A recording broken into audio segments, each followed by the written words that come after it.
1, wake up, really gonna rise with the sun. Step 2, get some good, some food in you. Step 3, think real hard about what you wanna be. Step 4, everybody just do your thing. Wake up, today's gonna be a good day. Wake up, today's gonna be a good day. Wake up, today's gonna be a good day. Wake up, today's gonna be a good day. Wake up, today's gonna be a good day. Wake up, today's gonna be a good day. Wake up, today's gonna be a good day. Wake up, today's gonna be a good day. Yo. Set your affirmations, aspirations. I got shit to do, the aftermath of preparation. Good food, good mood, blood in circulation. One step at a time, yeah, that's how you make it. Set a goal you control and the steps you take them. I try to pick one thought, have some concentration. And if I make a mistake, it's called education. I try to do this every day, call it replication. Wake up, today's gonna be a good day. Wake up, today's gonna be a good day. Wake up, today's gonna be a good day. Wake up, today's gonna be a good day. Wake up, today's gonna be a good day. Wake up, today's gonna be a good day. Wake up, today's gonna be a good day. Wake up, today's gonna be a good day. So life ain't easy, yo, I think there's a reason though. Ups and downs, just like every different season, yo. Sometimes I'm high, other times I'm barely breathing, though. You always gotta fight and hide from the demons, yo. Negative thoughts are poison, they rot. Head full of flies, so here come the clouds. They'll never stop unless I can swap all the bad for the good in my head when I'm lost. Yeah, so I'ma fake it till I make it. Positive thoughts are overtaken, I got patience. One day at a time is how you operate a cadence. A flow, you grow, you show yourself a foundation. Stay away from all the shit that causes temptation. I know that I like to do it cause it's sensation. I live my life in my head like a narration. Don't expect greatness, do my best, man, I'll take it. Wake up, today's gonna be a good day. Wake up, today's gonna be a good day. Wake up, today's gonna be a good day. Wake up, today's gonna be a good day. Wake up, today's gonna be a good day. Wake up, today's gonna be a good day. Wake up, today's gonna be a good day. Wake up, today's gonna be a good day. Wake up, really gonna rise with the sun. Step 2, get some good, some food in you. Step 3, think real hard about what you wanna be. Step 4, everybody just do your thing. See, I don't know about y'all, but like for real, I don't mind being talked about. My problem come in when they start making stuff up. So you can talk about me all you want. It is what it is. You know, it's either I did it or I didn't. I said it or I didn't. Whatever the case is, I don't care. I let whoever think whatever, feel whatever. That's on them. You know what I'm saying? But it's the making up part. It's the lying part. It's the adding on to part that always get me. I don't mind being talked about. It's when y'all start lying that bothers me. Welcome to the Bullhorn Betty Coffee Club.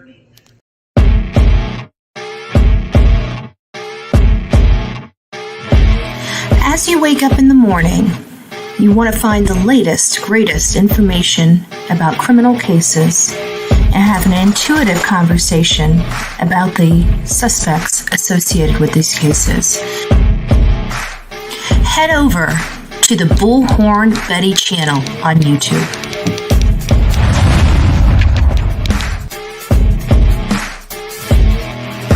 Get breaking news right here on the Bullhorn Betty channel. Welcome to the Bullhorn Betty Coffee Club. Enjoy your stay and enjoy your day.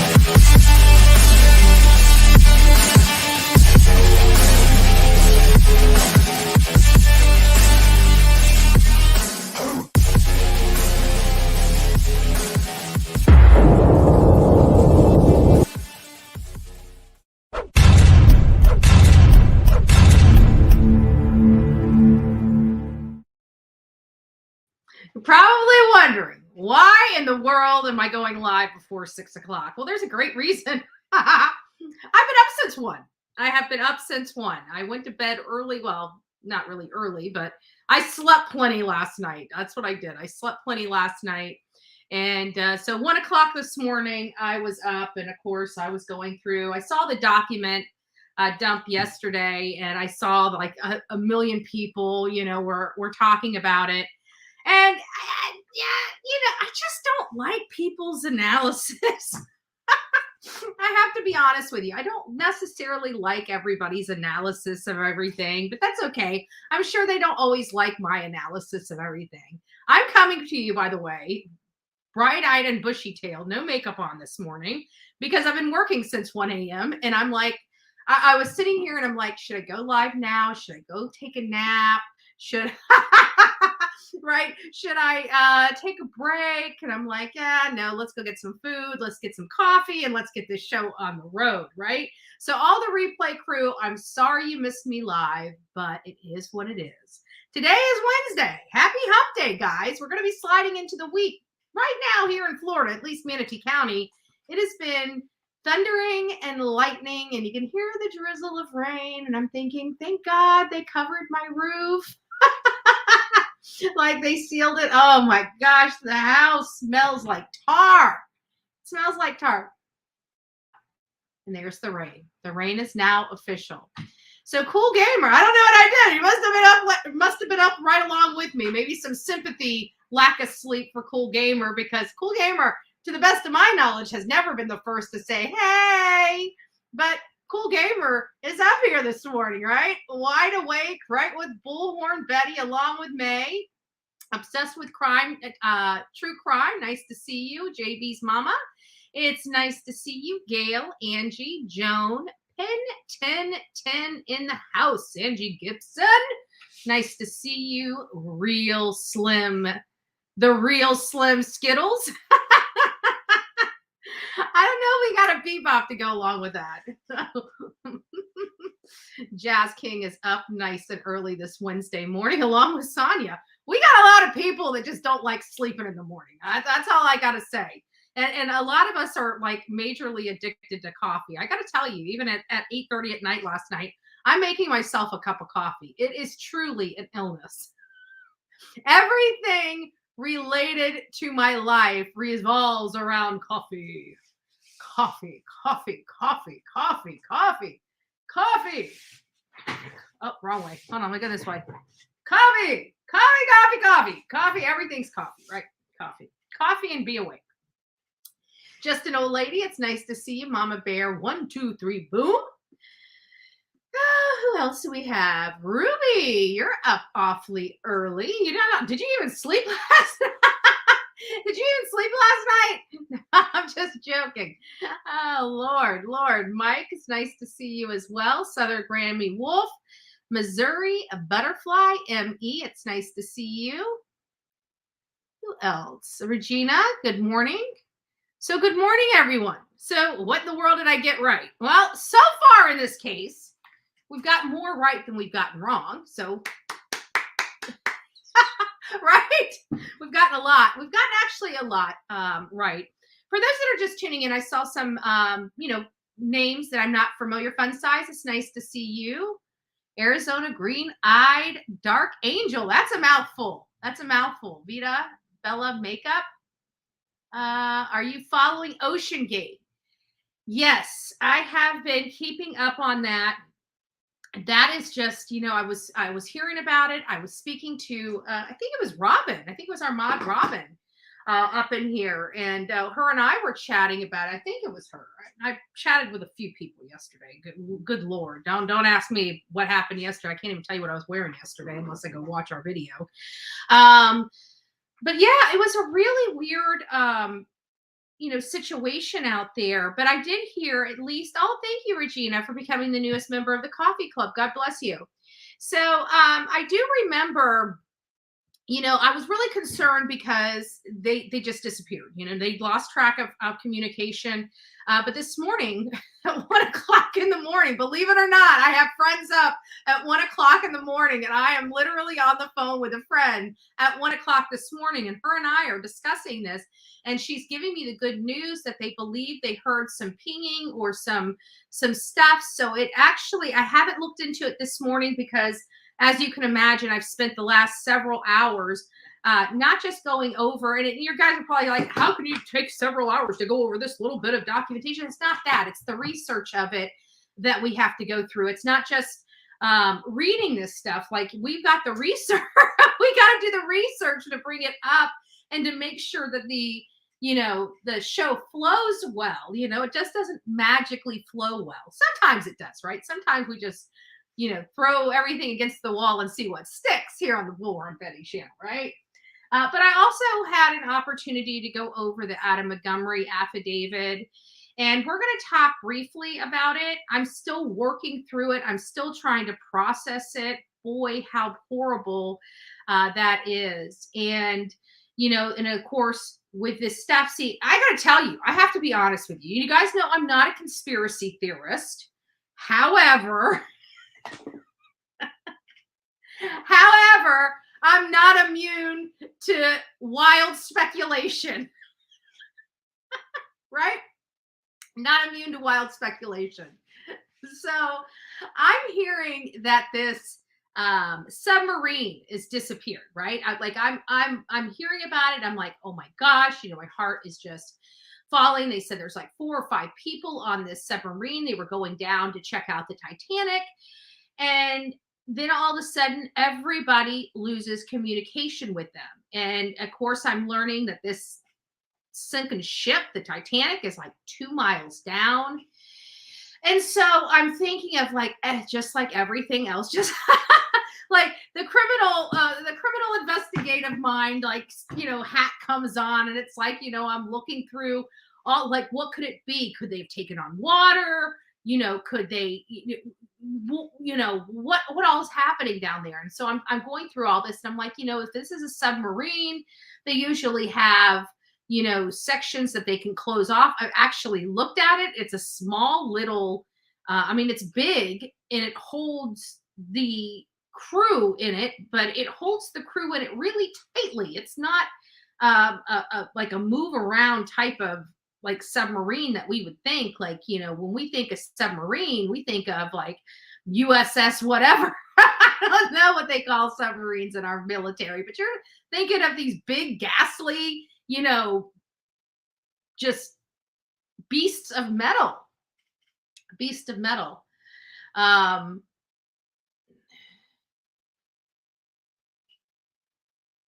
Oh, I'm sure, and then these types of things, because what I hear is that this actually was built by them or built by somebody. This was built specially for this navigational purpose. But it does sound like it's possible that they may still be alive. They did have, at least 90 hours of oxygen in case something happened. It is my understanding, at least as of several hours ago, that they still had about 40 hours of oxygen or, stuff left. But again, I have not researched. I've been watching this stuff because it's kind of hard to miss it, because the research I do, I'm always on several different social media platforms. And of course, it's being spit out there and, start spitting out there and looking, and it just, just pops up organically. So you can't help but to read it, but it's not necessarily something that we're actively looking into or investigating or anything like that. But I'll keep an eye out and make sure that we monitor the situation. Definitely prayers for the crew, the crew. And, in times like this, even if the crew is, comes home safe and stuff like that, in times like this, the unknown for the family is just, it's agonizing. It's absolutely agonizing. Never knowing what's going on. You feel like you're blocked out, a lot, almost similar to criminal investigations where the family just feels like they're not, law enforcement isn't taking them seriously or keeping them abreast of any changes and stuff like that. It's similar to that. But, we all also want to make sure that we keep the families in our prayers, not just the crew, but their family, because you got to remember there's a lot of family members right now that are having sleepless nights, that are absolutely concerned for the well-being of their loved one, and that the emotions that go along with the unknown, that I'm sure as many of you guys can imagine. So just keep the crew as well as their family and friends in our prayers. We don't know how this is going to turn out, and all we can do is just pray for the best possible outcome in this scenario. Now, getting kind of on, for those that come here often, we always go to the language of letting go first thing in the morning before we dive into the crap. We need to relieve some crap, right? We gotta clean clean up ourselves to make room for all the garbage we're about to consume today, right? Whether it's food garbage, mental garbage, informational garbage, right? So we need to make room for that. And how I find the way to make room for that is called this book of Language of Letting Go, which is kind of like a meditation book for everybody. And it predominantly is for a lot of people that are codependent, like myself. I'm very codependent. I have been very codependent for many years, and it's been a hard practice, but a practice that I walk through every day. And every day, just like everybody else, is a struggle. You know, you want to cling on and you want to have control. So I just find this book always seems to have the right message for my audience or me. You know, sometimes I'm just selfish where I just read this because it makes me feel good. So guess what? You know, entertain me for a second while I entertain you. Right? So this is for June 21st. Let me get my glasses on. I finally found my glasses. Lord have mercy. I lost these things for like a month. And the reading has been so hard. I am getting older, guys. Let's not forget. I'm getting older. We need the glasses, right? Fun size. God bless you. God bless you for being the newest member of the coffee club. God bless you. So it says, calm yourself first, right? We can all use that as a life lesson. Calm yourself first, right? The kids did something wrong. Calm yourself first. The significant other really did it this time. Calm yourself first. Calm yourself first, and then tune into the Bullhorn Betty channel for all your latest updates on murder. So you don't murder your significant other. No, okay, I'm done. Okay. Calm yourself first. Calm yourself. Many incidents will come to pass in our lives. Sometimes things happen to get our attention, to point the next lesson out, to help guide us along our path. Sometimes things just happen. Our emotional responses to the world are important. How do you feel? What do you like? What don't you like? Have you been denying something taking place before your eyes? What we sense, what we feel, and more importantly, what we know deep inside is an important part of our spirit, our connection to the divine. It is important not to underreact, and it's important not to overreact. When something comes up, calm yourself. Feel your emotions. Don't move into denial. Feel each wave of each feeling. Allow your thoughts to pass through you, but the key is not to act on these emotions. Let them pass through you first. Your power comes from being centered and clear. That's where your answers, insights, and lessons will come from too. The first thing to do when something happens is to feel it. To feel it and to feel it within you. The second is to calm yourself. From that place of calm, you'll be guided into your next step. God, teach me to take the guided action, not actions motivated by turbulent emotions. And I think we can all take something like that. I know. Roof. What's the one thing I'm dealing with right now? The roof, right? The roof. When I pulled up, like I'm out, many of you know, I'm in Florida. If you don't know, I'm in Florida. We had Ian that went through Florida and rocked Florida's world, right? And I lost my roof. I lost portions of my roof. The shingles came off, you know, thank God the underlayment. I had 2 layers of underlayment up there, which protected my home from any water coming in. But, you know, that was crazy. Like the emotions I felt, like I'm driving around taking pictures of the hurricane because I'm a YouTuber, right? What do? We go out and get content, right? Even in hurricanes. Yes, we do. So I'm driving around my community, you know, getting the wind and stuff like that. And I'm pulling back up and you're just seeing strips of my roof. It was depressing. It was depressing. And then as soon as I get out of the car, you know, the neighbors, you know, smart ass neighbor next door is like, hey, yeah, what's up? Your roof's coming off. Well, no shit, Sherlock. Thanks for letting me know. Right? Like, what do you do? I love my neighbor. He's a good guy. But golly, he's got to be such a smart butt, right? Just a smarty pants. So anyways, just kind of getting here, like, what in the world am I so, elated about? Like, what did I get right? Well, we got a lot right, even down to Bryan Kohberger. Let's be honest. We kind of pegged him, early on. We pegged him. We went out to Wazoo. We were the first out there. We were out there before News Nation. We were out there before any major media made it to Wazoo. We were there in front of that school. And, we were also the ones that kind of, we analyzed the person that could have done this. So we got a lot of things right in our analysis of who could have done this.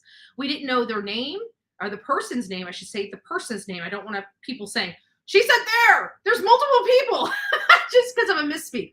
So, but, we didn't, long story short, we kind of were out there. We got a lot of right in this case. And then yesterday, I don't know what it was, but there was something that Jennifer Coffindorfer, not yesterday, but the evening before, had posted on her Twitter feed. Give me a second. I don't know why, but my internet just went down a little bit. Let's see if it comes back up. There it goes. And so it kind of, and I was going to respond to it. And I'm like, I don't really want to respond just yet. I thought it was a great talking point yesterday. And it was about the Brady notice and the Giglio material. And we discussed that as to what it could potentially mean. And I said, I feel like this is having something to do with the DNA. Now, granted, I have an inclination. I talked to you, it's about my gut. Now, just because I have a hunch that it's a DNA and this is what it's about, not everything in that hunch is 100, right? It's progress, not perfection, right? I'm not shooting for perfection, but 90% I'm shooting for. And we got that in this analysis because yesterday we were just talking about the Brady disclosure and the Giglio material. And we also went over, this is crazy. Like, I don't have a crystal ball, I swear to God. And we went over what Jennifer Coffindorfer stated, and we went over the slides, right? You remember this from yesterday? Let me take this banner off real quick, right? We remember this from yesterday. And she had another one, which it kind of goes over the Brady. And I said, I don't know what it was about this particular thing or statement or her definition, but it was like a light bulb went off. And I thought, wait a minute. I'm wondering if this has something to do with the DNA. And then as I'm reading it, and processing the definitions of the Brady notice and the Giglio material and whatnot, as I'm processing that, I'm thinking, what would rise to the level of exculpatory evidence that they may not get? And so I was thinking about the genealogy and stuff like that. I was slightly off, but only slightly. Really, I was only slightly off because it wasn't the fact that they didn't have enough DNA to process or to provide the defense. It's the fact that they're refusing to turn over the genealogy testing. And I believe it was the genealogy testing, again, the DNA, that triggered the Brady and Giglio stuff, the notices and whatnot. And why would I say that? Why am I saying, oh, kudos, pat yourself in the back, you got this right? Because one of the filings yesterday really kind of hit it home. It really hit it home, among other things. There was other stuff in this document that just blew my mind. And we are going to go over that here in just a few moments. So I wanted to go over this information with you again because, according to the docket, I go up here to, where was it? 23rd.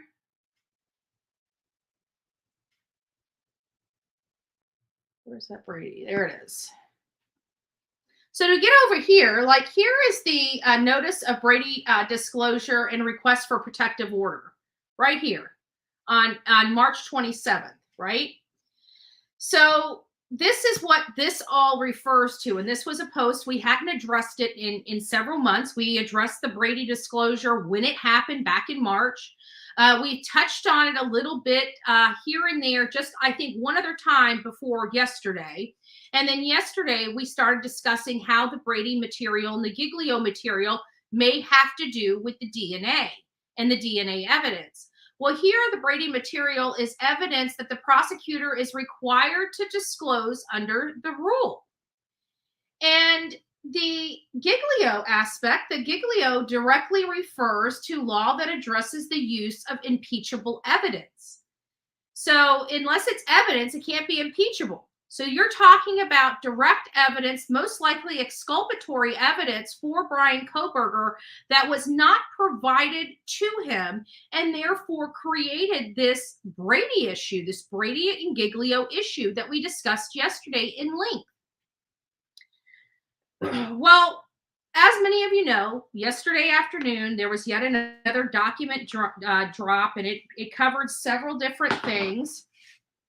I think like five or six, potentially 5 or 6 different, I'm almost there. There we go. 1, 2, 3, 4, 6 different documents. So it's the ones that say 616 on it. So the defendant's fourth supplemental request. And then we went over the stipulated motion, not yesterday, sorry. This was on Monday. So anyways, we went over this stuff. And one of the information is what you know as the motion for protective order, right here, the state's motion for protective order. This had a lot of information in it that I was actually surprised that they did have this in this particular document. And we're just going to go over a few things. And I've got it all kind of set up to flow with this as we're reading this. And so this is related to the protective order, and this is related to ICR 16L. And 16L directly refers to protective orders. So right here, you see the protective orders, and it basically says at any time the court may, for good cause, deny, restrict, or defer discovery or inspection, or grant other appropriate relief. This court may permit a party to show good cause by written statement that the court will inspect ex parte. If relief is granted, the court must preserve and seal the entire text of the party's statement. So they are working really, really hard to get, this this genealogy information sealed and basically not allowed to be provided to the defense, because what's being argued here is that, yes, they used it, but what I'm garnering from this motion for protective order, I don't want to go through and read everything because it is quite lengthy, but I did highlight certain points. But the information that I think my audience here needs to know is that the position of the state in this particular matter is that the FBI is the one that received the specimen, okay, the DNA specimen. It had already been, they found a single source of DNA on the sheath. The DNA was extracted. Okay, so now they have the extracted DNA, and the FBI steps in and basically says, hey, we're going to go through this genealogy. And much like what we do, like if I know I personally have taken, this makes me question, those genealogy testing. I did mine with Ancestry DNA, right? But now that I know that I was an unwitting participant, right, in providing DNA, my private DNA, thinking that I was, just wanting to learn about my heritage. Now they have it, that they could, what if my cousin from another mother, down the road, twice removed, decides to kill somebody? They've got my freaking DNA to go match. I didn't sign up for that, but I digress. So anyways, what the FBI is saying is that we did what every normal person that wants to submit their DNA could do. Like, we went into this system, we had our profile, and we built the tree through regular course, just like every single other person. Like, we didn't do anything special. This is all public record. Since we did this testing, we've removed it from the system as required by our protocol. The protocol from, I'll tell you in just a second, I think it's the United States Justice System. Yes, the United States Department of Justice has an interim policy related to forensic genetic genealogy, DNA analysis, and searching. And their protocol is once they're done with this genealogy type of searching, they're required to remove it, and they're not allowed to keep anybody's DNA in their system. They can only use this third-party site in ordinary course of business. That means they use the site no different than we would have used the site with our DNA. So I think that's where they're getting from, and they're basically arguing that the FBI provided them a tip. They didn't do any specialized testing. They didn't do any specialized anything, that this was truly all from public records. Anybody could have done it, is basically what they're saying. Anybody else could have done it. So a couple highlights that I take out of here is this is on page 1, and it says this case.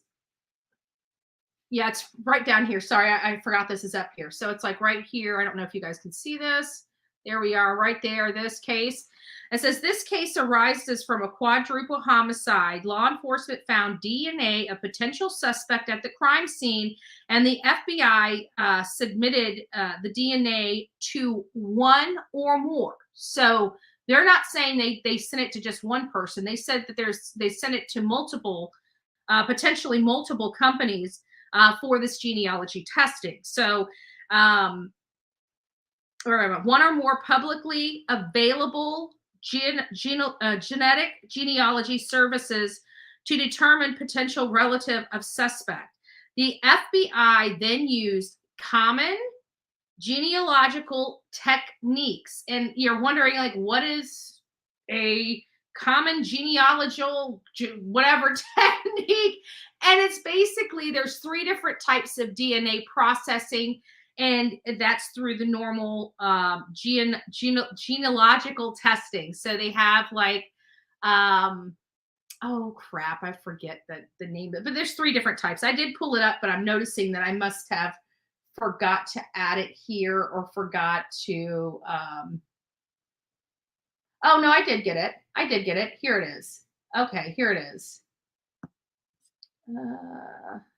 Here. So I did pull it up. I'm sorry. I must have just put it in the wrong order. So this kind of goes over the genealogical testing, and there's basically 3 types of testing, and there's the small. I can't read it. It's AUTOSOMAL. I can't pronounce it for the life of me. It's called @DNA. And then, of course, the one that we're so familiar with is the mitochondrial DNA. And they also have the Y chromosome DNA. So when you look for common genealogical techniques, typically that's what they're referring to, according to my understanding. There we go. Back over here.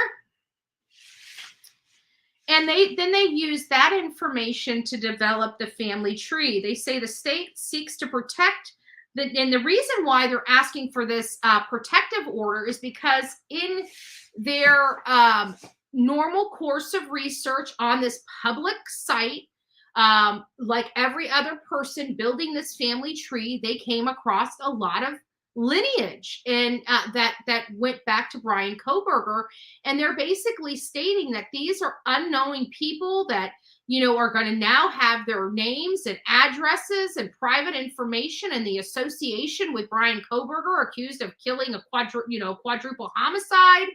And, this is not fair to these unknowing people that just happen to have, done like many of us did and sent our stuff in just to find out what our heritage is about and things of that nature. I'm scared to do that ancestry. It makes me worried now because, again, I did it not knowing the implications of what I was doing. I was like everybody else. I just want to know what my heritage is. You hear so many things over the years from your family, from your grandparents. You hear these stories, and you just want to know what Heinz 57 are you, And that's really what made me go to these sites. But I have to be honest with you. It doesn't sound like these sites were working with law enforcement, like, doing stuff that we wouldn't do. Law enforcement was using the site as any of us would have used the site. So that made me feel a little more comfortable about it, that they were just, doing just a normal search that me and you would normally do. So I was a little comfortable with that. But then comes across on page 2 of this particular document, and they're talking about confidential informants. And I'm like, what? We got confidential informants. Holy crap. Like, well, I'm sitting here and I'm like, oh, they were asking about informants. They're asking about informants. They're asking about informants. Now we got a document that's directly related to these informants. And I didn't even know it. I'm just like, wait a minute. Idaho Evidence Rule 509. What does 509 sound familiar? Why does 509 sound familiar? So I start looking it up and I'm like, this is for the confidential informant, like this is starting to get juicy over here. Where's the popcorn, right? It's not what we think. The confidential informants are the family members from the DNA, the genealogy testing, the whole family tree. They were unsuspected confidential informants. And so they're taking the stance in this particular pleading saying, wait, this is not up to be discovered by the defense because we're not using it at trial. This is done through the normal. There was no extra testing done. This was just the FBI ran this through the system. They generated and they provided local law enforcement a tip, not like any other tip that they could possibly have or be given, like from me or you. It's no other difference. It's no difference. Just a tip, right? Just a tip. And so the whole confidential informant, it sounds juicy in this motion for protective order, but it's not that juicy. The confidential informants are the people that supplied their DNA to these genealogy sites and were associated with Bryan Kohberger because he's got the genealogy hit. So they're the confidential informants, are the unknown family members of Bryan Kohberger, as I'm reading it, the way I'm reading it. Another thing, and just to let you know here, where's my slide? I got slides for everything, guys. Don't worry your little heads. I got a slide for that. So here's that rule. This is the 509 rule and privilege, and the United States and states or subdivision thereof has privilege to refuse to disclose the identity of a person who has furnished information, right? So these unsuspected potential family members that are linked to Bryan Kohberger, unbeknownst to them, are actually the confidential informants that actually informed on Bryan Kohberger. You can't make this stuff up, okay? This is how it's written. And it's written beautifully. And they're doing this the right way as well. But it says law enforcement found a K-bar knife sheath on the bed next to the bodies of Madison and Kaylee. So here's some additional information we didn't have. We knew it was kind of to the side of Madison Mogen's leg, but now they're saying it was next to the bodies, plural, of Maddie and Kaylee. The sheath was face down and partially under both Madison's body and the comforter on the bed. Law enforcement seized the K-bar knife sheath pursuant to the search warrant. They also put the DNA, when they extracted the DNA, they put it into CODIS. We've all heard of CODIS. If you've been watching any kind of true crime, we are all very familiar with CODIS over the years. It's kind of the the warehouse of all the criminals that are required by the United States to provide DNA, and they have a database. So when a crime is committed and DNA is collected, they can put it through this CODIS. However, CODIS, there was no matches found. So they decided to use the investigative genealogy techniques, i.e., these genealogy sites. And as we stated, they used one or submitted this DNA one or more of these companies. And they're talking about companies such as Ancestry DNA and 23andMe. They also state that other DNA profiles are not shared with each other. Now we're on page 4. It says basically the private laboratory started using genetic genealogy to develop a family tree, but after law enforcement decided the FBI would take over, the private laboratory ceased its efforts and sent the SNP file to the FBI. The FBI uploaded that SNP file or profile to one or more of those publicly available genetic genealogy services to identify potential possible family members. Page 4. Yeah. So for possible family members of the suspect, the FBI built a family tree using the same tools and methods by members of the public which wish to learn more about their ancestors. So they're basically saying we're not using anything that's not already available to the defense. The FBI also consulted subscription-based databases available to law enforcement for information on individual people. The FBI then sent to the local law enforcement, a tip to investigate defendant. So it was the FBI, according to this, that tipped off the local law enforcement to investigate the defendant. And then the IGG, which is that genealogy testing processes, pointed law enforcement toward the defendant, but it did not provide law enforcement with substantive evidence of guilt. They're saying that didn't happen until they made the DNA connection from the sheath to Bryan Kohberger. That's when that happened.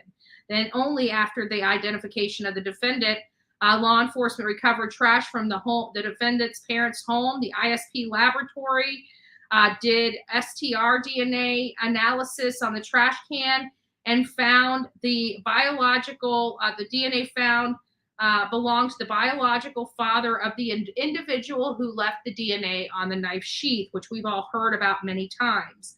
And law enforcement then collected a buccal swab from Bryan Kohberger, and and it's not buccal, it's buccal.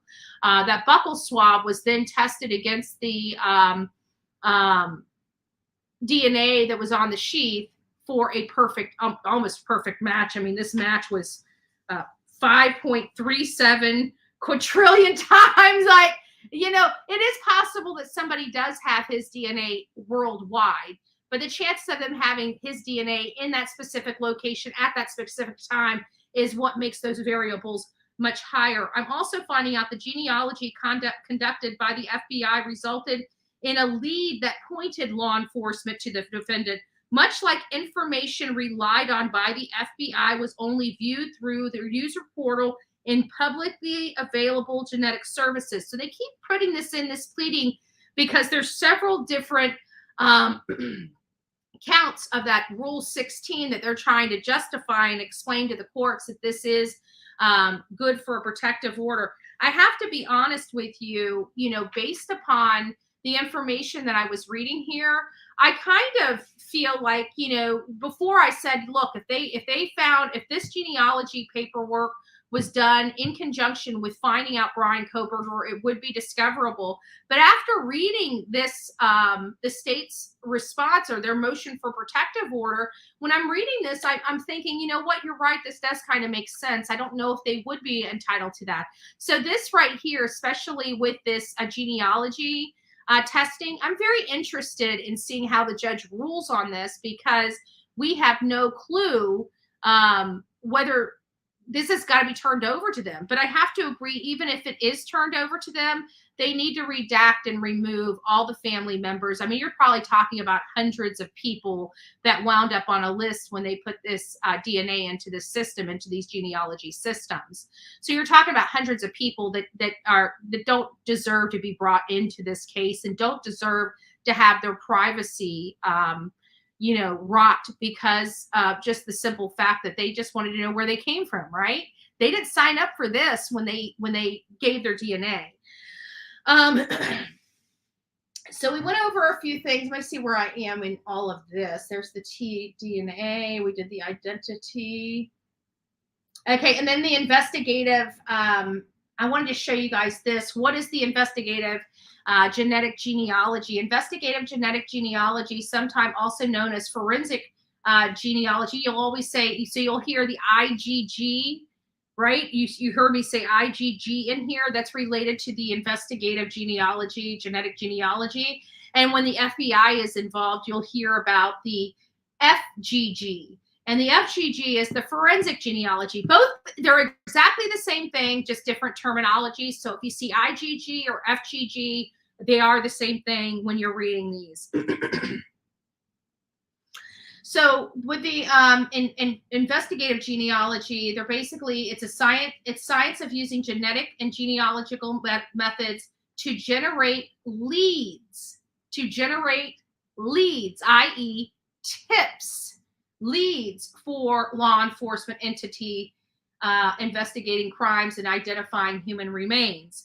So this is why when I look through this and I'm reading the stuff that they're saying in this, I'm starting to realize that, maybe they're right. The defense may not be entitled to this genealogy stuff.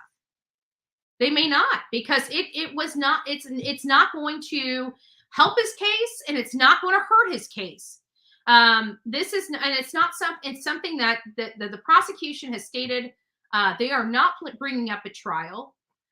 This is not exculpatory evidence. This is actually inculpatory evidence. This helps the state, not the defense.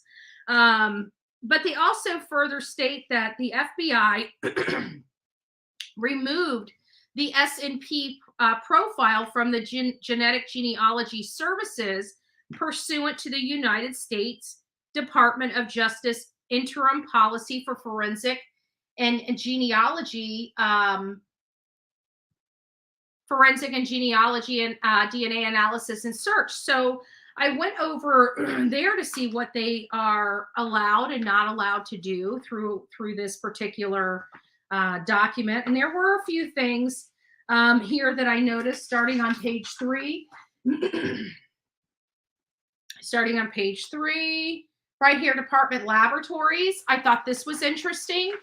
And this is the, again, the United States Department of Justice interim policy related to the forensic, genetic, genealogical DNA analysis and searching.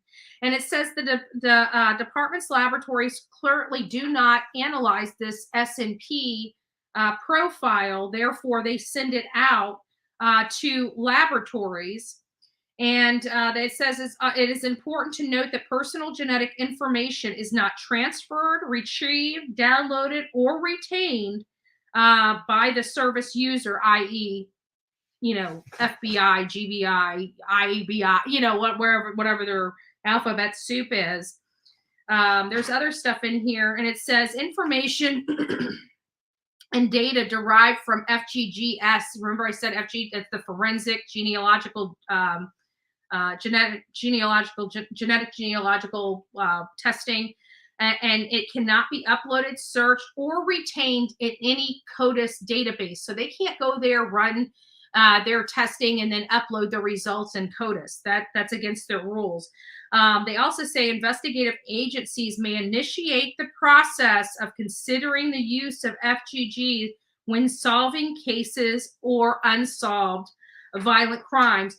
And it goes through a process that they have to go through as well to get this up into the system. And it says when circumstances surrounding a criminal act presents a substantial and ongoing threat to public safety or national security, before an investigation may attempt to use these FGGs, so these, third-party genealogical databases, they must first put that profile into CODIS, and CODIS must not have a hit.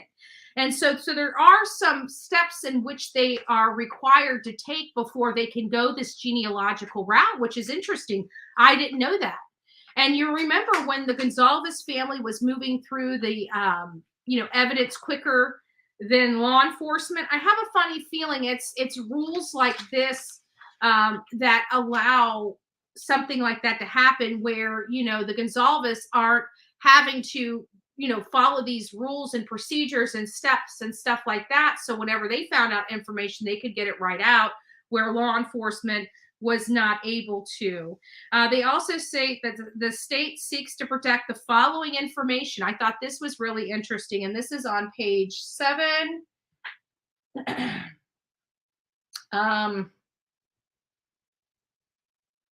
least I thought it was page 7.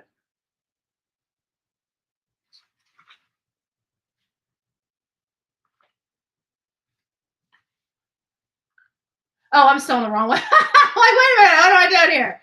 Okay, so page 7. Here we go. I was looking at the wrong document. Let me share this. There we go. Now we're back on. Now we're back. We're back where we need to be. So it's down here at the bottom. So they're specifically, I like how they're not asking for everything related to this to be protected. They actually say they just want the raw data related to the S&P profile and the underlying laboratory documentation related to the development of the profile, such as chain of custody, forms, laboratory standard operating procedure, and analysis notes, etc. And all information related to the IgG efforts in creating the family tree. Thank you, Jennifer. Thank you. God bless you. And but it also goes into what the state is not seeking to protect, and they're not seeking to protect the kit report. They're not seeking to protect information related to the STR DNA analysis conducted by the DNA recovered by the K-bar knife, and they're not seeking to protect information related to the STR DNA analysis conducted by using the DNA recovered from the K-bar knife sheath and the DNA recovered from the defendant via buccal swab. So I thought that was really interesting when it came to this, and they're basically stating that this is not exculpatory. This starting on page 8, they're going into a lot of word information about how it's not exculpatory evidence, that it's actually inculpatory evidence, and therefore not eligible to be considered discoverable under Rule 16. And it just goes and reiterates all this information as we go through it. So what did I get right? Again, it was the DNA. It's the Brady disclosure. So I wanted to go through some of this information because this is the only other time we get a look up under the hood, right? This is the only time we get a look up under the hood. So whenever you start going through this document and how they're explaining how this genealogical testing is not discoverable, then you start hearing it in the process. I mean, this whole thing is filled with a step-by-step almost process of how they were doing this and how it's no different than anybody else and what have you. And then you start hearing this stuff called the Brady notice, right? Let me get back there. Where is it? I think I passed over it.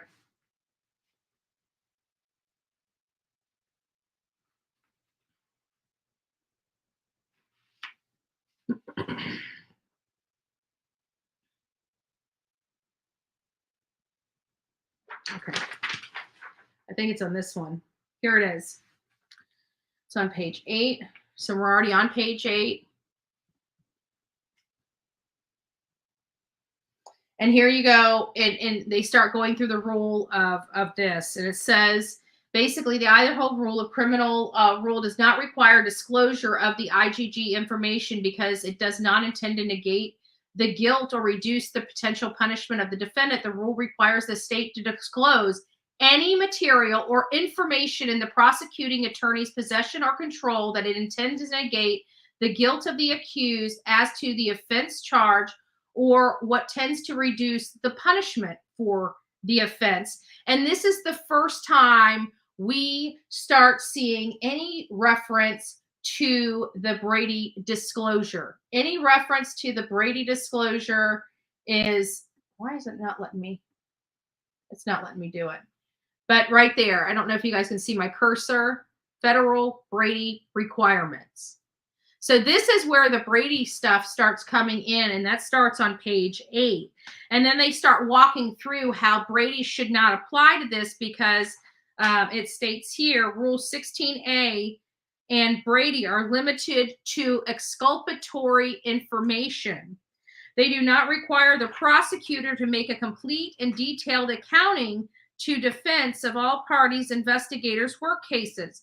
While questions of whether IGG information must be disclosed as exculpatory is one of the first impressions in Idaho, courts outside of Idaho have correctly decided that IGG information need not be disclosed as exculpatory evidence. And then they cite a hearing that they ended up adding to it at the end, and it's the green. And it basically says that the information that material to the defendant's guilt or innocence is testing that follows the IGG investigation, which directly compared a fresh swab of the defendant's DNA with the DNA profile collected from the victim's nightgown. It is only this evidence that the people intend to present at trial. People are not obligated to provide its preliminary search of the genealogical database of possible matches. And that, again, is on page 8. Page 9, right here. And that's cut right out of the case that they're referencing, which is this matter of Michael Green, case number PDL 2020007. And this is kind of referencing the same type of situation that we're dealing with here, and the courts ruled that that wasn't considered exculpatory evidence. And so it says the information provided to local law enforcement by the FBI was nothing more than a tip, a lead for local law enforcement to follow up on should they choose to. The tip allowed local law enforcement to focus their investigation on the defendant and to obtain independent material evidence of his guilt, all of which state has disclosed or will disclose.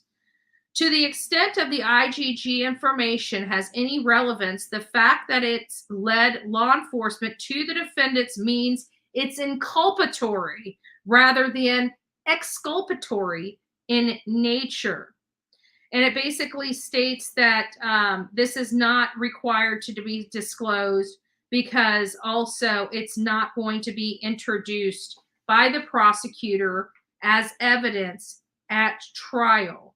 The strength of the evidence against the defendant in terms of DNA evidence depends upon the conformity results of the STNR DNA analysis between the defendant's profile and the DNA recovered by the K-bar knife sheath. The tip that came in from the IGG process is no different than any other type of technology hit that puts law enforcement on the trail of the suspect. Moreover, the IGG information could not support an argument from the defendant that law enforcement violated his Fourth Amendment right by entering the DNA collected from the K-bar knife sheath into the genetic genealogy service. A defendant cannot prove violation of the Fourth Amendment without showing that he or she had a reasonable expectation of privacy. And they're basically addressing this problem. Thank you, Lula's Nan. Thank you. God bless you. And so they're asking us about this, this genealogy, because in all fairness, they are right, because it's not him that put his name into the genealogy site. It's his family, or, fourth cousins and fifth cousins down the road that chose to do that. And he's not expected privacy from theirs. So the K-bar knife sheath was abandoned. They're basically saying the K-bar knife sheath was abandoned at the scene. So that's reckless abandonment. So he can't say that he had an expectation of privacy there. Defendant cannot show that he had a reasonable expectation of privacy and DNA left at the scene of quadruple homicide or in the genetic information of his relatives who voluntarily provided their DNA to the genetic services. Additionally, the sheath, the defendant's DNA left on the sheath were seized pursuant to a valid search warrant. Second, the state did not rely on the IgG information to establish probable cause for the defendant's arrest. So as I'm reading this, they're making great arguments as to why this genealogy testing should not be provided to the defense. And now that I'm seeing their arguments, I agree with a lot of their arguments in the work that I did in researching and making sure that this information is accurate and correct. The state relied on and will continue to rely on STR DNA analysis comparison. Defendant's DNA to the K-bar knife sheath establishes the defendant's guilt. To the extent the DNA on the K-bar sheath once belonged to the defendant, he abandoned the DNA when he left the crime scene of the quadruple homicide. They're basically arguing that he had no duty of privacy. In short, none of the IgG information the state seeks to protect came directly from the defendant or currently belongs to the defendant. It further goes on when it's explaining 16b-5. It says Rule 16b-5 does not require the state to disclose how S&P profile was used. The genealogy the FBI conducted based on DNA information does not constitute a scientific test or experiment, and it doesn't. The FBI submitted the defendant's profile to one or more genealogical services and were able to view potential relatives and access unverified information, just like any of us would. Stating with those potential relatives, the FBI engaged in traditional genealogy and put the family tree together, no different than the regular public would do. Providing IgG information would require the disclosure of the identity of informants. Remember those informants we've been curious about? The process used to collect IgG information required gathering information from several informants. So they're basically saying that these unknown family members of Bryan Kohberger's are basically anonymous sources, and they're not required to disclose those either. So they're hitting this on several legal fronts in arguing this motion. Obviously, their strongest motions go to at the beginning of the pleading, and their other ones go less. But I like their argument here as well with the confidential informant, rules. So disclosure must require an informant's identity, must not require an informant's identity unless the informant is being produced as a witness at trial, and none of his family members are going to be produced as a witness at trial. The non-disclosure of the information is consistent with the state's privilege to refuse to disclose the identity of persons who furnished information relating to or assisting in the investigation of possible violations of law to law enforcement officers. As a general matter, we protect the identity of informants. So again, I think with this latest filing, and then of course they have the in the matter of Michael Green attached behind it to kind of help solidify some of their arguments and talking points. But we did, again, we try very hard to go through all this paperwork and to analyze this paperwork the best we can, and then to express that or attempt to try to explain that to our audience in palatable understanding, something that they can understand. A lot of this stuff is a lot of legalese that people don't understand. And we're going to be starting to learn about the rules of evidence. Like, the rules of evidence are really strong. And they can't bring, even if he had past crimes or past murders, or he did something to somebody else, they can't bring any of that into the case. They have to only prove the case at hand. So all that other information over there, the courts will it'll be inadmissible. They can only argue the claim that they have. They cannot bring in other claims. They cannot bring in other statements that would be prejudicial to him at trial.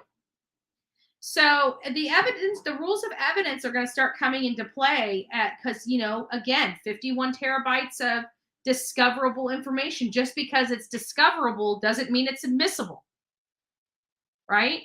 It's discoverable, so you have that information, but it doesn't mean that it's going to be admissible in a court of law. It doesn't mean that it's going to be admissible for that case. There's a lot of evidence that does not make it to trial. Lots of evidence. So let me make sure I didn't miss anything on that was a lot. Can you believe it takes me about an hour to get that out. Do you know it takes me about 8 hours of research for that hour of conversation? Right? So I'm going to go ahead and open up the phone lines. We're not going to be on here too long. I'm sorry. I decided to roll with Coffee Club early. I figured the replay crew will still be the same replay crew. And don't forget to like, share, subscribe. Leave a comment if you're on the replay crew. Don't forget to leave a comment. But we're not really going over. We've already been through a lot. So I'm going to open up the phone lines. I'm going to let you guys call in if you guys would like to call in. And otherwise, that's it. I know I was going to do several videos yesterday. I've got them all lined up. I've already got everything pretty much ready to go. I just got to record and put the videos together. And I thought I was going to do it. Hold on a second. I thought I was going to be able to do it yesterday, but I couldn't. Well, good morning, my friend. Good morning. How you doing today? You look a little bit more kippy this morning. Look like you're feeling better. I am feeling. I'm still hurting on the left side, but I'm doing a lot better than I have been. But I think a lot of it has to do with I'm so ridiculously tired. I'm chirping. Oh no! I just hung up on Turkey Man. Hold on. Let me call Turkey Man back. I did not mean to hang up on you, Turkey Man. This him? Yeah.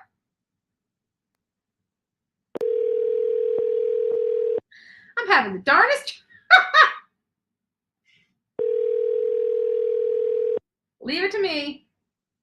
Hello? I am so sorry.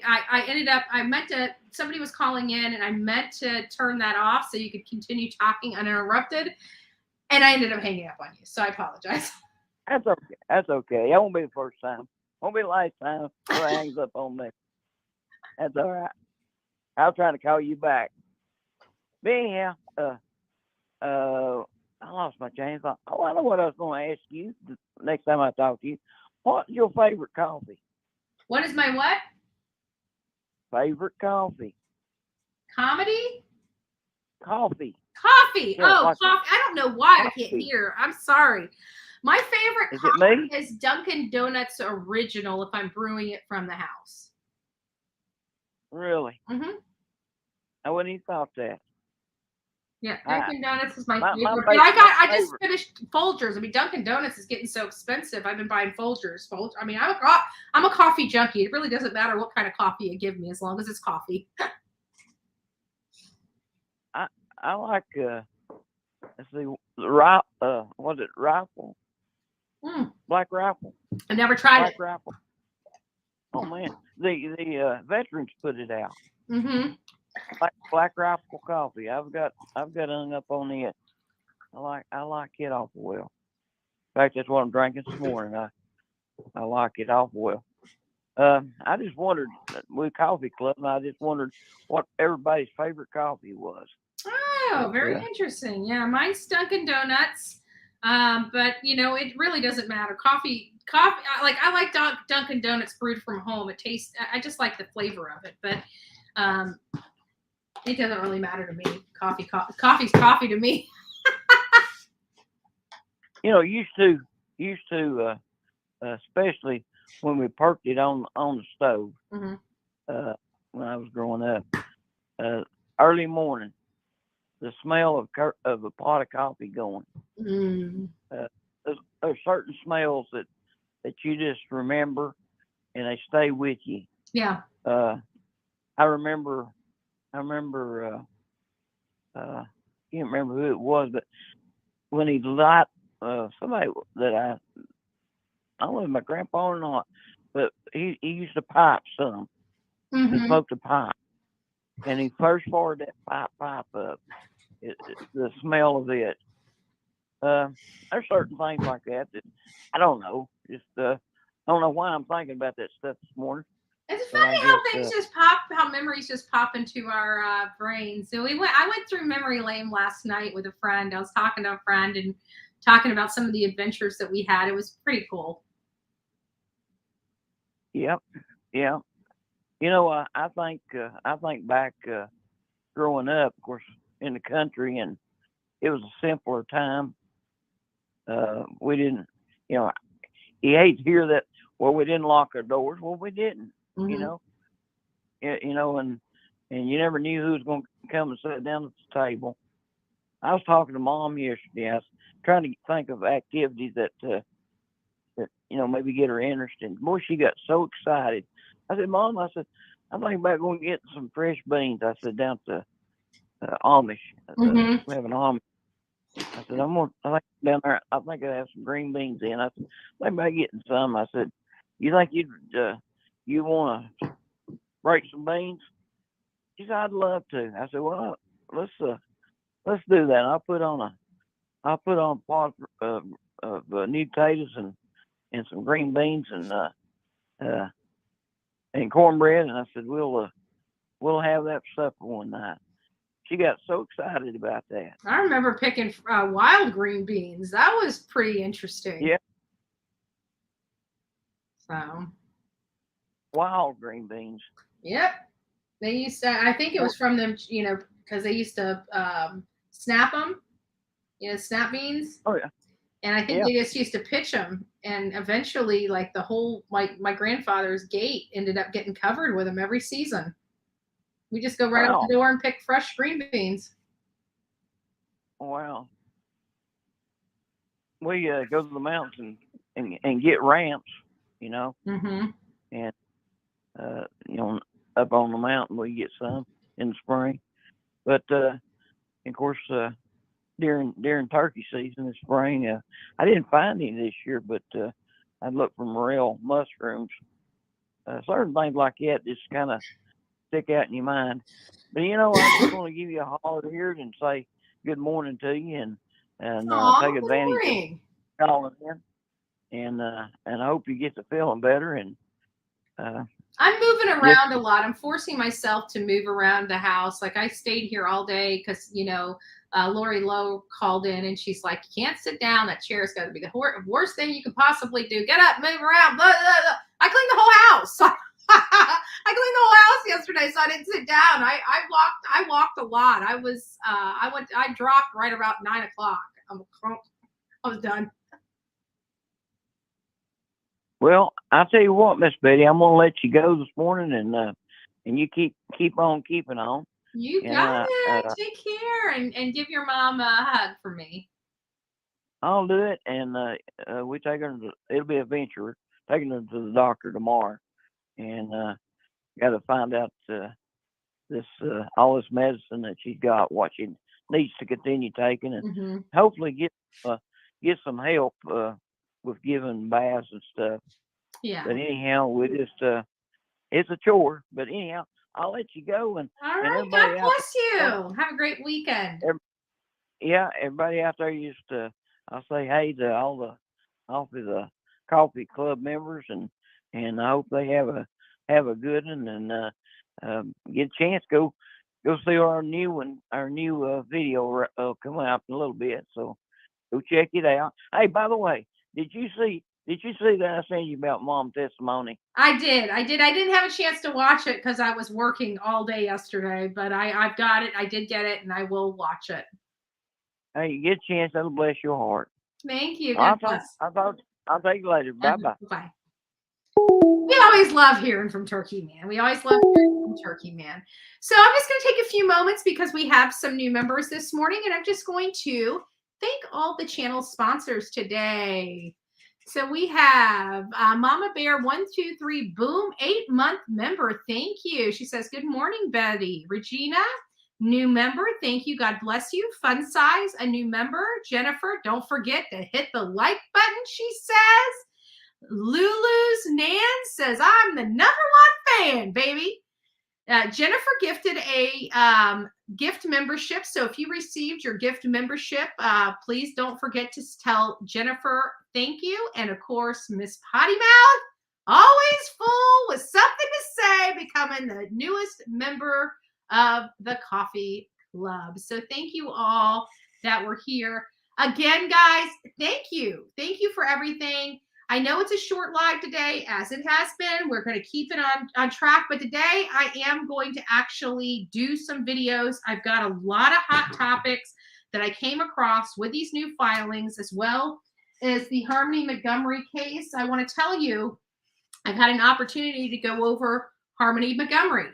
I'm just going to take a few moments away from the phones just for real quick, just to kind of give you guys the update. Harmony, if you guys remember, Kayla was charged with perjury, and we knew that she lied to the grand jury, but we didn't quite know exactly what she lied to the grand jury about. But it appears that it was when she told them.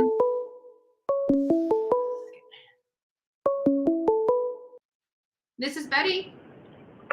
Hey, Betty, it's Southern Grammy. Hi, hey, how are you? I'm good. I'm on my way into work, and I'm behind the slowest truck ever. So I know, it drives me nuts. It's like, move your ass. Yeah, that would be me. Yes, ma'am. So I thought I would give you a call. Hey, I'm glad you're trying to move around, because the worst thing you can do is just sit there and kind of baby it too long. Yeah, no, I cleaned this house. Looks freaking amazing. Like, I started, I've been cleaning up the house for quite some time. I'm still getting all the stuff from the divorce out, but the house is, and I even got this all set up back here. I just wanted to show you guys. Look at all that. It's got my little vroom vroom vroom vroom vroom, right? And I got all my coffee decor. Look at this. This is so cute. So, yeah. Hey, if y'all could keep my mama in your thoughts and prayers. She's going in for catheterization tomorrow, and they may have to put a stent in, but we're hoping it's just an in and out. But if y'all could just think of her tomorrow morning, I would greatly appreciate it. I'm a little nervous because, my mama's my favorite. Yeah. And we've had a lot of stuff this year with, things going on with her. She had fractured her spine and some stuff. So I would appreciate all the love and support. Aww. I'm going to be a nervous wreck tomorrow for sure, but I'll wake up and hop on and listen, because I'll tell you what, I have a stressful job, but I think my perspective is always in place because I hop on, I listen on my way in. I love the language of letting go. And I know, it's always good. It's like food for the soul. It really is. I love it.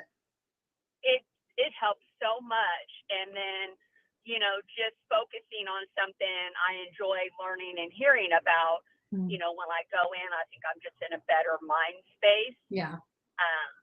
So it does truly help. And it's not all about telling the story, it's also about educating, and that's probably what we were lacking on here, because we go over all these documents, but we never really educate our audience on, what does this mean and what does that mean? So we're starting to dive into these things a little deeper and inspect them and dissect them a little bit more. And, It helps because, not everybody does have, the time. And like for me, I'll write something down and be, I want to go back and research that, but I don't always get to circle back around to it. Mm-hmm. And I listen usually I'm getting ready in the car on the way in. As I walk in the office, the beginning of my work day, I got my earbuds and I'm listening. And so it helps because I'm a little ADHD. So if I I don't like jot it down, then I forget to go circle back around to it, or sometimes I just don't get time. So with you doing that, it helps because I'm also being able to, instead of it picking away at me, I'm like, oh, okay, I fully understand. And I love to learn something. I strive to learn a couple things new every day. So it does matter. It makes a difference. Yep. And I was surprised. We were just talking about, I don't know, I like when I was looking at this, I'm like, this is the Brady Giglio. We were just talking about it yesterday, but I didn't quite put it all together until I started looking at these things. And it's like, wait a minute, this Brady Giglio stuff is related to the DNA. You know, the DNA is absolutely, like, they dropped this stuff yesterday and everybody was going crazy over the document dropped yesterday. We had no idea this was going to drop yesterday. And it makes such sense. Like, when I was hearing you talk about it, I was like, you know, why didn't we think of that sooner? Because, you know, I not too long ago, my sister, when my grandma got sick and passed, started, you know, kind of putting together a family tree, you know, just from what she could gather free.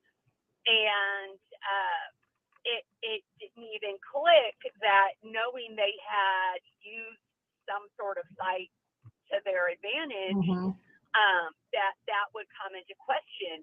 And, you know, that's the thing is, as smart as we may be, sometimes something just doesn't click for us. Other times it does. So when you said it, I was like, oh man, I kind of felt stupid for a minute.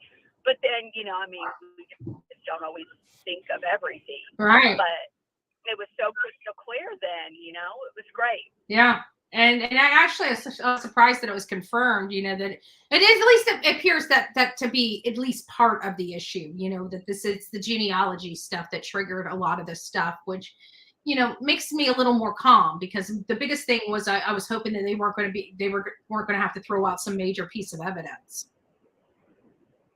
Oh, for sure. And then you know, could you imagine being one of those people that potentially got it, you know, tied into this? Yeah. You know, and I can understand that they want to get some horrible information, but the information that they're wanting it's unnecessary.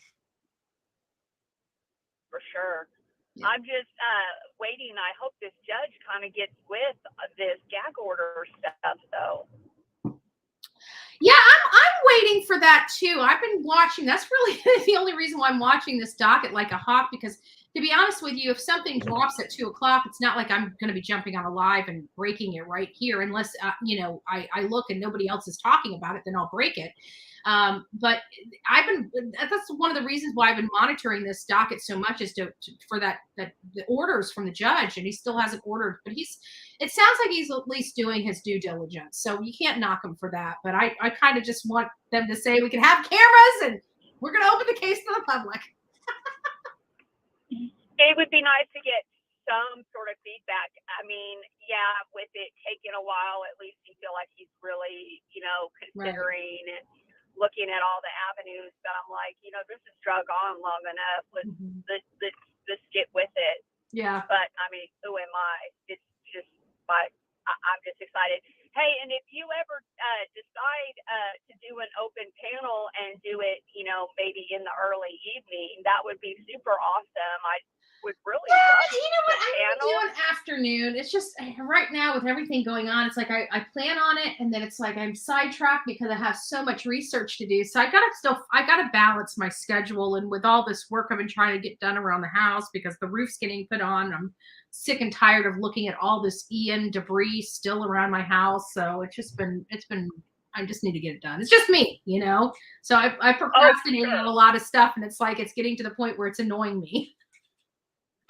Yeah, I totally can understand.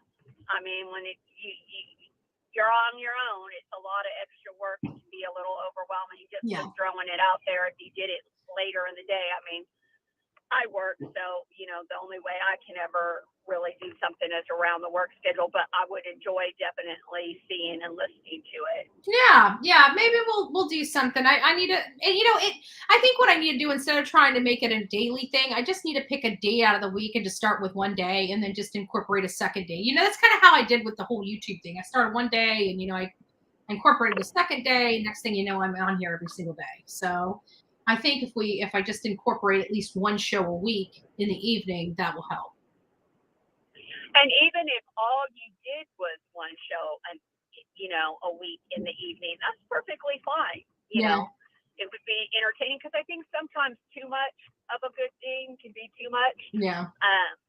And the one thing I will say that kept me with your channel in the beginning is the consistency in the morning. So when I am getting ready, like I can get up and I know about what time you're going to pop on, and I always check a little early just in case.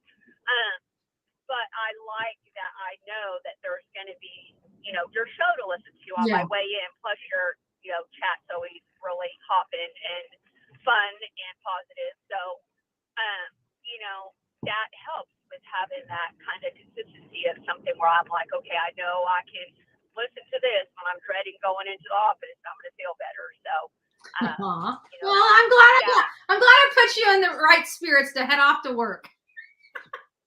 Absolutely. But I'll hop off here. I don't want to take your whole time.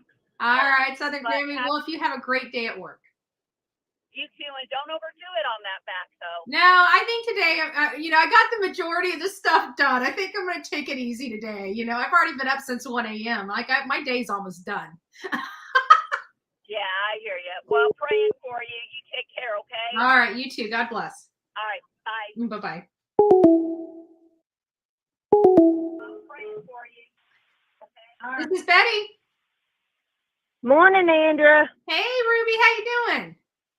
I'm doing all right. Yeah, my kitty cats woke me up early this morning. Yeah. So I wanted to call you and talk to you a little bit about this whole genealogy DNA stuff. Mm-hmm. So I came to know a lady named Colleen Fitzpatrick several years ago. And she is the lady that created all this. Like doing genealogy testing in cold cases and Jane Doe cases, and unsolved murders and things like that. She's the one that created the whole genealogy testing stuff to solve these cold cases. Yeah. And who was that? What was the name? I'm sorry, I missed that. Her name is Colleen Fitzpatrick. Yeah. She's done a lot of work. She's done the DNA Doe Project, and several. I mean, this woman has Amelia Earhart's DNA in her refrigerator. Mm-hmm. She solved a case of a little boy who died on the Titanic. She finally found out who he was. Oh, wow. He was an unknown child that died on the Titanic, and she solved it and found out who he was and found his family. She's the Golden State Killer, all that. I mean, Colleen Fitzpatrick, she's one of those people that I refer to as an earth angel. Like, her gift to this world for, using her talent to solve cold cases and solve Jane and John Doe cases is, that's God's work. Yeah. But there was a case here in Arkansas that was one of my baby cases for several years. Those cases at the top of your list that you want solved more than any. Mm-hmm. And it's referred to as El Dorado Jane Doe. She was a murder victim, and her case was we didn't know who she was for 27 years. And so I came to know Colleen through that case and talk with her and stuff privately about, the work that she does. And the issue with the whole genealogy DNA testing is that it's controversial. Mm-hmm. And is it crossing the line of confidentiality and privacy and things like that? It's one of those, and that's why they're making all these arguments. But I think they have some great arguments. Yeah, but see, from what you were reading. the issue with the whole genealogy thing is you bring up a valid point. It's like, yeah, you know, I did that just to see for myself. I didn't anticipate it being discoverable, but you know, even medical records, you know, we have HIPAA regulations and everything else. Even medical records are subpoena. You know, you can through a court order, you can get your medical. You know, they can get your medical records if need be. So you know, anything can be happened through a court order. Yeah, but it's just a controversial issue, and that's why they're, you know, they're making arguments about it. But you know, it has become a useful, wonderful tool. It usually don't get used until something becomes a cold case. Yeah. You know, it like a last resort. But now there, you know, are people that are using it in active cases now. I think it's a wonderful tool.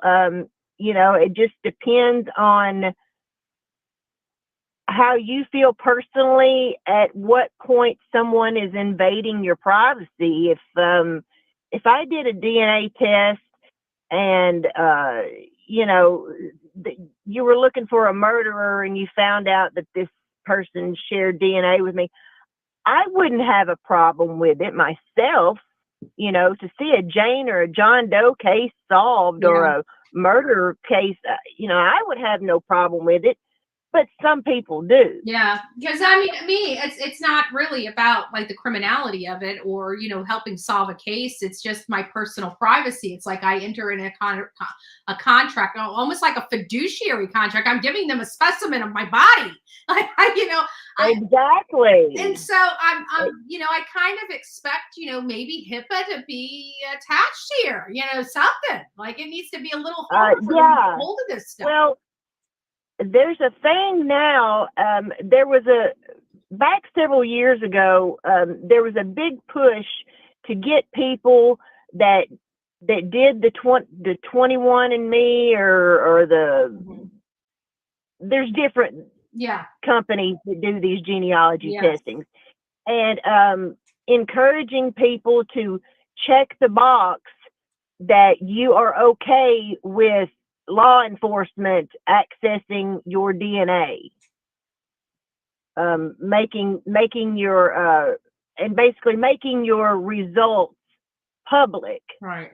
Not public, but so they can be accessed, you know, for this particular reason. So there was a big push for people you have to think that you are giving up a portion of your privacy because you're looking for your ancestors and other people are looking for their ancestors. So yeah, you kind of waived your own privacy in that scenario. Well, I'm going to tell you, duty. It was one crazy story.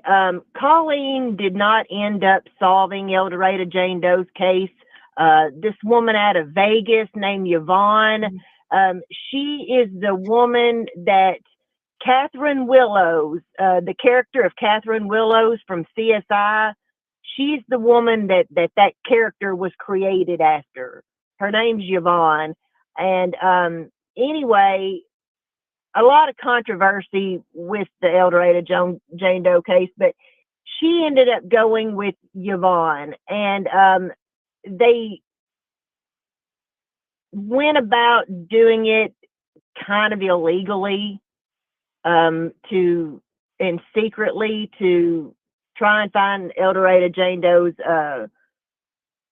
relatives, and a second cousin popped up, and they ended up contacting these people on Facebook, mind you.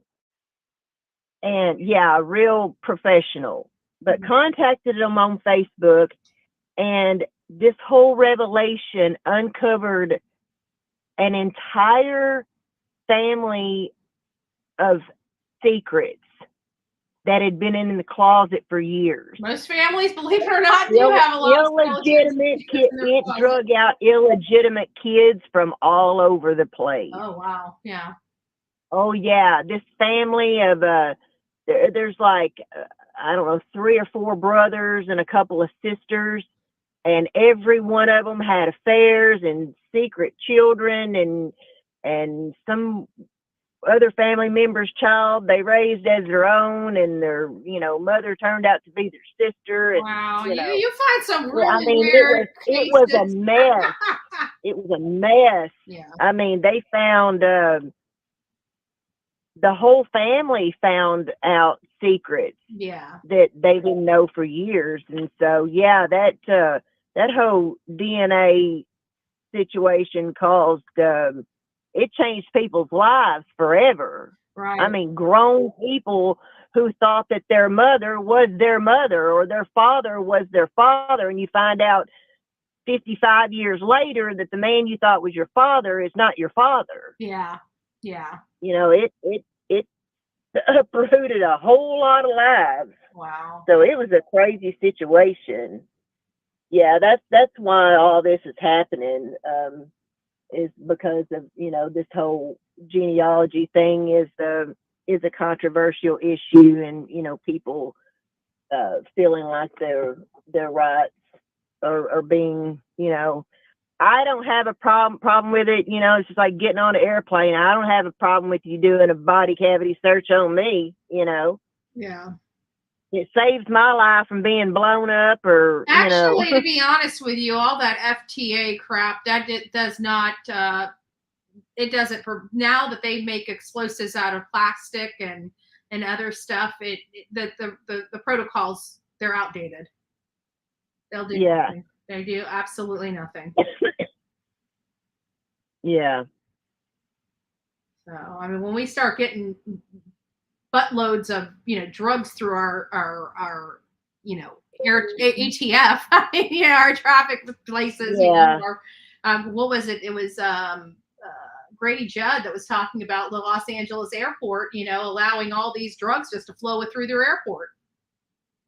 I know. They had one of the largest busts in Florida. What brought me into the world of true crime was a crooked pilot that working for Pablo Escobar, that ended up in the murder of two of my friends when I was 17 years old. Wow. In rural Arkansas. That's that old drug mess with Barry Steele and Bill Clinton and Mena, Arkansas, and all that stuff. I lived that shit for 30-something years now. So, yeah, I just wanted to talk to you a little bit about, my knowledge of the whole genealogy stuff. Yeah. And tell you about Colleen in case you didn't know who she was. And she's on Facebook. You can contact her with any questions you have regarding genealogy testing, and all that. She is such a sweet woman. But yeah, she's the angel that created all this and started solving these cold cases and stuff. Gotcha. Interesting. Well, thank you so much, Amy. You take care. It's amazing. Okay. Talk to you later. God bless. Bye-bye. You too. Bye-bye. Okay. So let me turn this camera back on. There we go. So thank you, The Real Me Too. Yes, we were going over that, but we were going over their protective order and how they're trying very hard to keep this genealogy stuff, out of away from the prosecutor or the defense.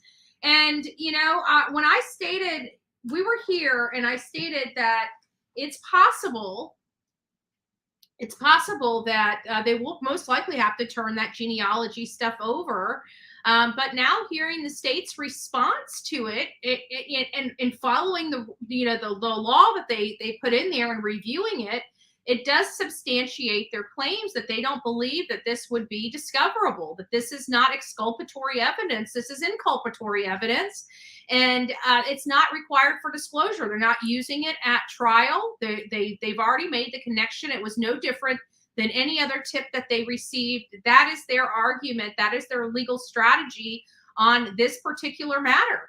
And I think it's a great strategy. Reading through it and looking it up, it does look like it's potential that the judge may not provide them this genealogy information, that by doing so, it's really putting hundreds of people's information out there and associating those people with a quadruple homicide. And that's not fair to them, and they need to be protected from that disclosure. So very interesting. What is this? Oh, hold on, let me go over to the other side. I won't be hit it on this side. What is this? Oh, it's about the trees. So the family search, Who Cares I Do just dropped a family tree and genealogy type of thing. If anybody wants to, use it or anything like that, you can. So good morning. Who Cares I Do. It's nice to see you. But we're pretty much done with our show. So just to reiterate what we went over today, we went over the new document dump that came in late yesterday. And part of that corroborated the information that I was providing to our audience the day before yesterday, right? So yesterday morning, we discussed this Giglio Brady issue that's going on in the Bryan Kohberger case. And I stated that I thought it was related to the DNA. What I did state incorrectly is I thought it was because the DNA was damaged and the defense would not be able to have or be entitled to that specimen due to their testing. But apparently that's not the case. But it did have to do with the DNA, and it did have to do with the genealogy, which is, two of the major points that I made yesterday that I thought it was attached to those. And come to find out last night when they did the doc dump yesterday, we found out that appears to be what the Brady and Giglio issue is all about, this genealogy testing, and the fact that they're not handing it over to the defense, and the defense is saying this is exculpatory evidence. The state is saying it's not exculpatory evidence. It's inculpatory evidence. It's not required for disclosure. It was only a tip. So that's it in a nutshell. And then we went over the probable cause affidavit for Adam Montgomery. There was a lot of stuff in this affidavit that is just disgusting to me. We found out that Kayla Montgomery, the estranged wife of Adam Montgomery, when she was arrested for perjury, it was because she lied to the grand jury about Harmony going to her mother's. And she stayed with that story all the way up until, I want to say, March. Until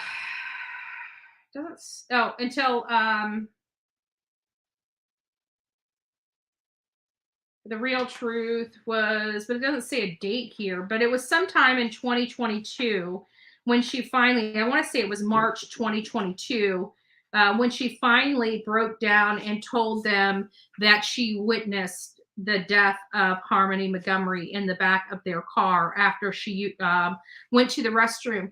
The one thing about this whole Harmony Montgomery case and Adam Montgomery, I think for me, is because they were on drugs, okay? They were on some significant amount of drugs.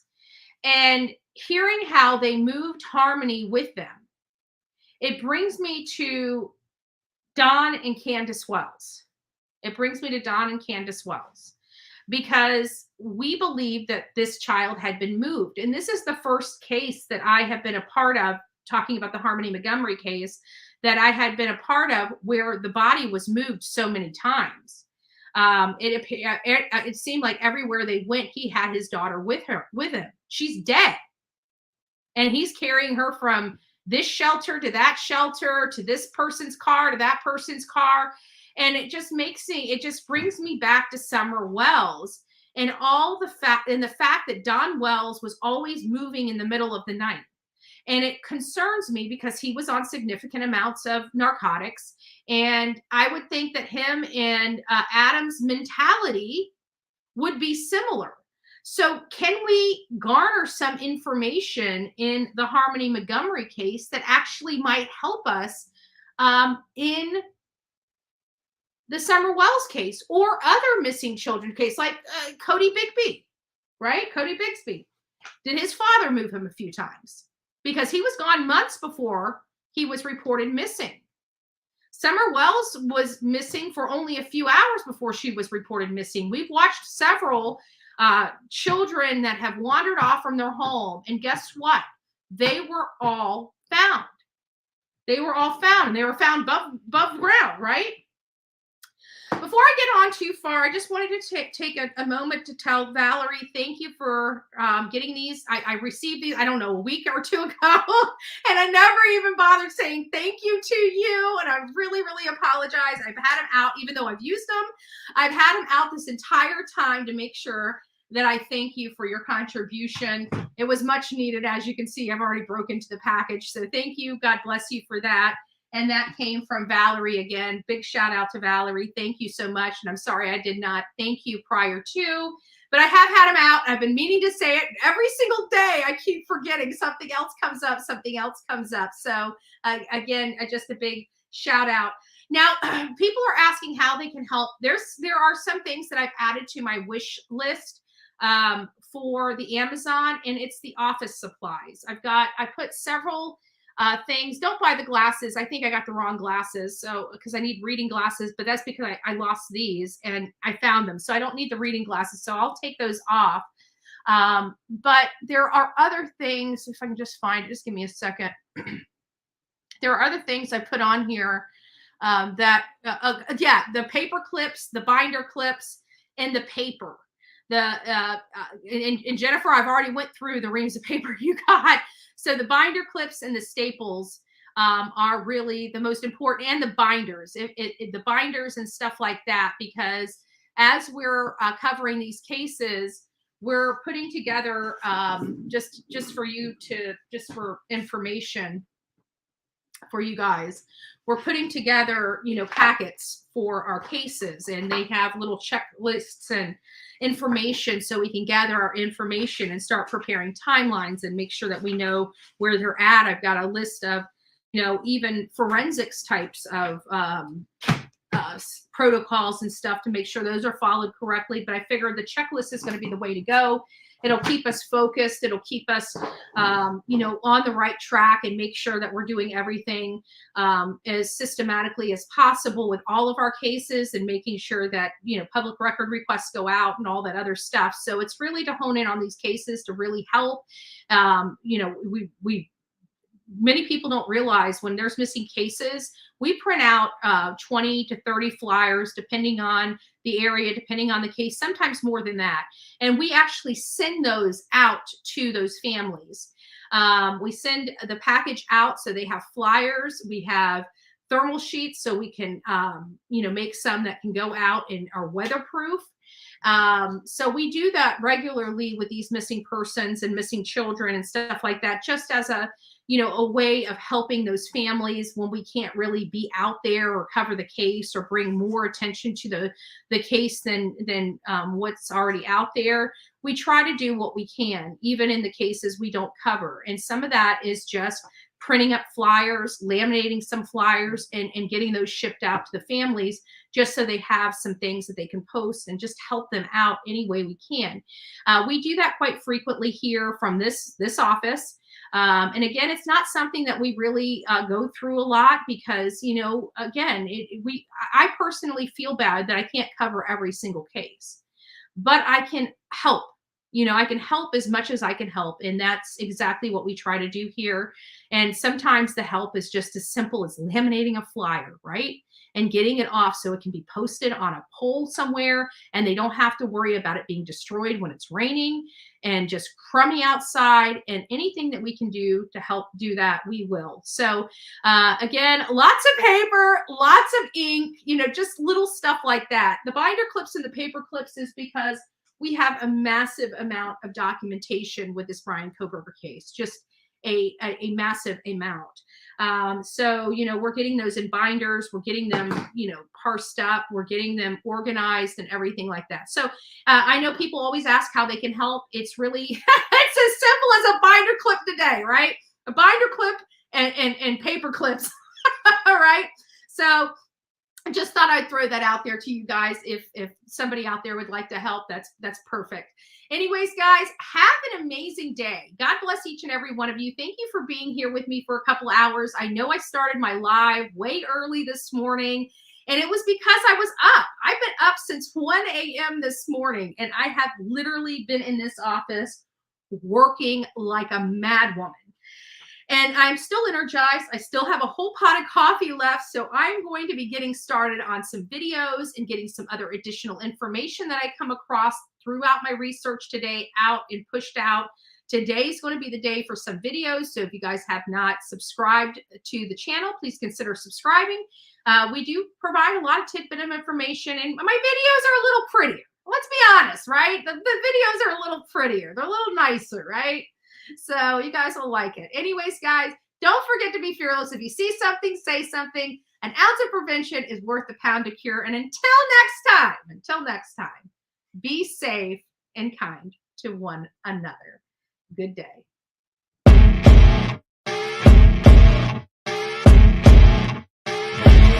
As you wake up in the morning, you want to find the latest, greatest information about criminal cases and have an intuitive conversation about the suspects associated with these cases. Head over to the Bullhorn Betty channel on YouTube.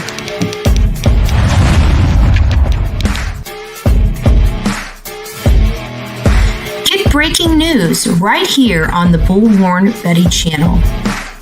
Welcome to the Bullhorn Betty Coffee Club. Enjoy your stay and enjoy your day.